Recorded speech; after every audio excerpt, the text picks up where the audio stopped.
Bom, como havíamos prometido, hoje tudo sobre cirurgia plástica. Quer preparar o corpo para o verão? Então fique ligado.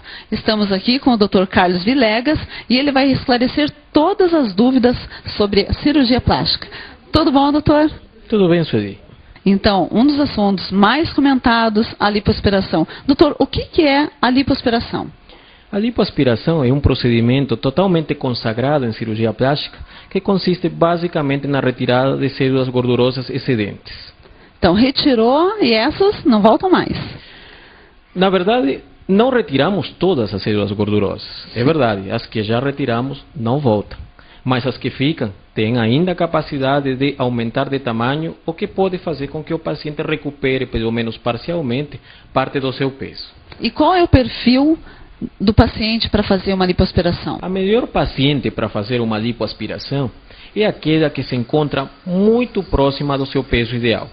É a paciente que tem algumas gorduras localizadas que dificilmente consegue perder com dieta e com exercício.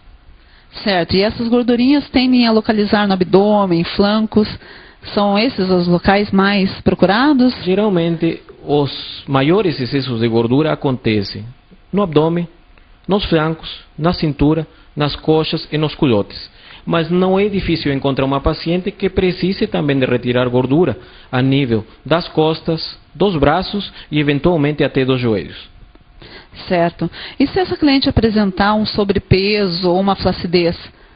Ela tem que fazer algo primeiro, algum tratamento prévio ou faz direto a lipoaspiração? O ideal para esse tipo de pacientes que tem uma flacidez adicional, que tem uma gordura difícil para ser aspirada, é que façam um tratamento em fisioterapia antes e depois do tratamento cirúrgico. Doutor, quais são os exames fundamentais que a paciente tem que realizar antes de fazer essa cirurgia? Precisamos uma boa avaliação do ponto de vista laboratorial, saber se o paciente tem anemia, saber se o paciente tem algum transtorno de coagulação, saber se nosso paciente tem ou não diabetes. E, adicionalmente, devemos saber se nosso paciente tem uma boa resposta cardiovascular para poder se submeter a este procedimento. É também importante solicitar para o paciente algumas avaliações, principalmente de parede abdominal, no caso de uma lipoaspiração de abdômen, para saber se esse paciente tem alguma hérnia ou tem algum outro tipo de transtorno que possa trazer algum risco adicional para ele. Doutor, essas células que foram retiradas, essas o senhor falou que não voltam mais.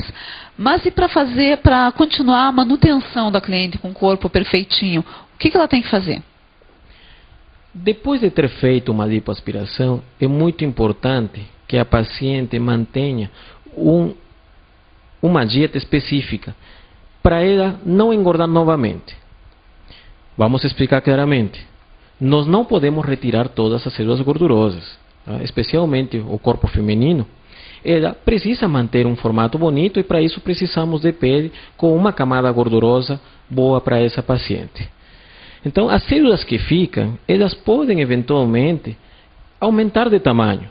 Então, o ideal é que essa paciente que se submeteu a uma lipoaspiração, ela faça uma dieta adequada, faça um esquema de exercícios adequado para que ela mantenha esse resultado durante muito, muito tempo. Bom, então ela está cuidando certinho da alimentação, mantendo. E quando surgem aquelas fibroses? Doutor, explica um pouquinho o que acontece, por que as fibroses elas surgem, em alguns casos, é claro, após a lipoaspiração. Na verdade, sempre existe fibrose. O que é a fibrose no final das contas? É o nosso corpo cicatrizando.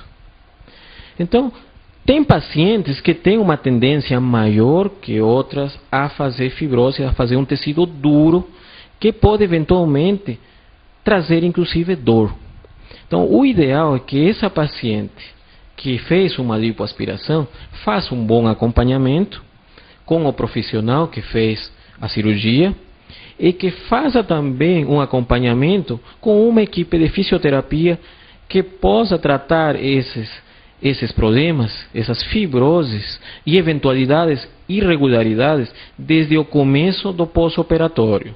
De nada adianta deixar uma paciente fazer fibrose e tratar isso depois de 1 mês, 2 ou 3 meses. O ideal é que essa paciente, desde o momento em que percebemos que começam a aparecer essas fibroses, já faça um tratamento de fisioterapia com uma equipe qualificada para isso. E quando acontece dessa fibrose ela persistir, tem como você fazer um retoque, ou fazendo um retoque em cima dessa fibrose, ela pode piorar o caso, melhorar? Como que é feito nessa situação? O ideal é que a paciente tenha esse acompanhamento de fisioterapia desde o começo. Certo. Mas é verdade, algumas pacientes persistem com certo grau de fibrose. Se essa fibrose causa algum tipo de deformidade, ou existe ainda um tecido gorduroso que possa ser removido para deixar essa área melhor, é possível fazer um retoque. Certo. Também é possível, em alguns casos, onde essa fibrose causa uma retração, onde essa fibrose provoca dor em determinados movimentos, também fazer um pequeno retoque, não tanto para tirar mais gordura, mas sim para liberar essas áreas que estão grudadas, essas áreas que não permitem uma mobilidade normal, para que a paciente se sinta melhor e tenha um resultado melhor. E o edema, quanto tempo que o edema persiste? Tem alguma coisa a ver com a alimentação, os hábitos anteriores da cliente, como o cigarro? Tem alguma diferença na recuperação nesse tratamento? Sueli, você comentou duas coisas muito importantes. Vamos separá-las. Certo. Primariamente, edema. O que significa edema? Edema significa principalmente inchaço. Toda paciente que se submete a uma lipoaspiração vai ter certo grau de edema. Mas isso varia de pessoa a pessoa. Não toda paciente incha muito, não toda paciente incha pouco. O edema dura aproximadamente 1 mês, em grande quantidade, e ele continua sendo reabsorvido em até 6 meses depois da cirurgia. E o que significa que só vamos poder avaliar esse resultado pelo menos 6 meses depois. Falando de cigarro, também uma coisa muito importante. Para qualquer cirurgia plástica, o cigarro é um problema. Principalmente porque o cigarro atrapalha a cicatrização. Então, toda pessoa que deseja se operar deveria deixar o cigarro de lado, pelo menos 30 dias antes da cirurgia, pelo menos 30 dias depois dela, para ter uma cicatrização ideal, para ter uma recuperação ideal. Melhor que ela deixasse de fumar, né? Com certeza, sempre. Certo. E quais são as regiões mais complicadas, se é que existem, de fazer uma lipoaspiração? Tipo, o culote é uma região fácil ou... Devemos tomar em conta que uma lipoaspiração não é um procedimento fácil. Tem que ser feito por mãos competentes. Tendo um cirurgião competente na sua frente, esse cirurgião sempre vai tomar os melhores cuidados para fazer essa lipoaspiração. Temos áreas que não devem ser aspiradas. Por exemplo, as nádegas. Você pode até dar um contorno ideal, mas não deve tentar diminuir essas nádegas com lipoaspiração. Tem áreas onde, mesmo que exista uma pequena camada de gordura, ela não é suficiente para a gente conseguir um resultado com uma lipoaspiração. Em face, devemos ter cuidados especiais para fazer uma lipo, porque existem muitos nervos que podem ser desçados. Então, o profissional que vai fazer essa lipoaspiração tem que ter todos esses conceitos na cabeça para poder fazer uma boa avaliação e poder orientar muito bem o que deve ser feito. Joia, doutor. Então, para ficar em forma, tem que ter consciência de que leva tempo. Não é rapidinho, assim, como algumas pessoas pensam, não vou partir já para uma lipoaspiração. Tem toda essa preparação que é muito séria, que o senhor falou quanto à alimentação, que ela depois ela tem que ter esse hábito, ela continuar com uma alimentação saudável, mesmo porque para essa gordura não voltar, porque se ela não volta no lugar, as outras células com certeza em outros lugares vão inchar mais um pouquinho, né?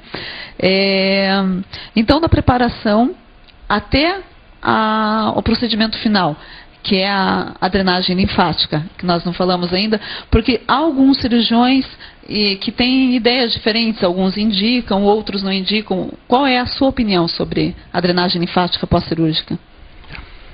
Sueli, você falou também outro aspecto importante da lipoaspiração e de qualquer procedimento em cirurgia plástica. O paciente deve tomar ciência que qualquer procedimento precisa de cuidados especiais, tanto antes da cirurgia, durante a cirurgia e depois da cirurgia. Não devemos banalizar de jeito nenhum um procedimento. O paciente deve saber muito bem que vamos iniciar um trabalho de equipe. O paciente tem que fazer a sua parte, tendo um preparo bom, tendo um peso ideal para poder ser operada. O médico, com certeza, vai ter todos os cuidados pré-operatórios, operatórios, pós-operatórios, cuidando a evolução da paciente, vendo que a evolução esteja certa, tomando os cuidados necessários para resolver os pequenos problemas que podem aparecer. E a paciente tem que fazer a sua parte, se cuidando do melhor jeito, fazendo e seguindo todas as orientações que o cirurgião possa dar. É muito importante que essa paciente tome consciência de fazer esse acompanhamento de fisioterapia, principalmente depois da cirurgia, porque essa fisioterapia vai dar para ela os cuidados necessários e vai permitir que a cirurgia dela evolua como tanto a paciente e eu como cirurgião desejamos. Doutor, o senhor falou em fisioterapia. Em que consiste essa fisioterapia pós-operatória? A fisioterapia pós-operatória consiste inicialmente em tratamento de drenagem linfática, que vai ter como principal benefício diminuir o inchaço e diminuir as chances de fazer fibrose. Mesmo assim, a gente percebe que algumas pacientes, tendo essa tendência grande a fazer fibrose, tá, precisam ainda de mais tratamento. Então, eventualmente, a gente associa ultrassom, associa endermoterapia ou outros procedimentos que ficam a critério da fisioterapia em associação com o cirurgião plástico que está cuidando dessa paciente. Doutor, um pós-operatório é um procedimento muito sério. Quais os profissionais qualificados que o senhor indicaria para realizar esses tratamentos pós-cirúrgicos? O ideal é ter uma equipe multidisciplinar que tenha como integrantes fisioterapeutas e tecnólogos em estética. Devemos sempre procurar instituições que tenham uma aparelhagem adequada, estrutura adequada para não só fazer drenagem linfática, não só fazer ultrassom, mas que tenha diversos tratamentos que podem ser associados para dar o melhor benefício para nosso paciente. Bom, esperamos ter esclarecido tudo sobre lipoaspiração, mas se você ainda tem alguma dúvida, pode entrar no site que o doutor vai estar aqui no próximo programa respondendo todas as suas perguntas. E no próximo programa estaremos falando tudo sobre mamoplastia. Então, se você tiver alguma dúvida, é só ir já ir passando as perguntinhas, né, doutor? Fico muito agradecido pelo convite. Eu que agradeço. Estou muito contente de ter podido ajudar todas aquelas pessoas que têm muitas dúvidas sobre procedimentos em cirurgia plástica, que ainda tem muito medo ou muitas perguntas sobre o assunto, e fico à sua completa disposição para responder todas aquelas perguntas que podem ser enviadas via e-mail, e estaremos aqui semana que vem falando sobre outro tema muito importante em cirurgia plástica, como é a mamoplastia. Obrigada, doutor, e ficamos então aguardando o próximo programa.